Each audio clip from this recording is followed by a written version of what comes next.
Hi friends. Central government ఎంప్లాయీస్‌కి house rent allowance అనేది X సిటీకి 30% ఆఫ్ బేసిక్ పే ఉంటుంది.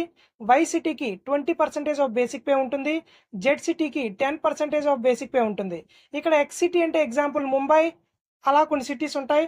అలాగే వై సిటీ అంటే మనకి విశాఖపట్నం అలా ఉంటుంది. అలాగే జెడ్ సిటీ అంటే Vizianagaram, so on etcetera. Transport allowance అనేది ఎక్స్ సిటీకి మనకి ఎక్స్, వై, జెడ్ సిటీస్‌కి ఎలా ఉంటుందంటే గ్రేడ్ పే ప్రకారంగా ఉంటుంది. నేను కింద నుంచి చెప్తాను.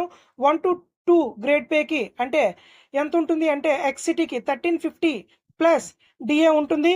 అలాగే వై, జెడ్ సిటీస్‌కి 900 ప్లస్ డీఏ ఉంటుంది. అలాగే 3-8 గ్రేడ్ పేకి 4800 గ్రేడ్ పేకి ఎక్స్ సిటీకి 3600 ప్లస్ డీఏ ఉంటుంది. వై, జెడ్ సిటీస్‌కి 800 ప్లస్ డీఏ ఉంటుంది. అలాగే 9కి అంటే గ్రేడ్ పే 5400 అండ్ అబోవ్‌కి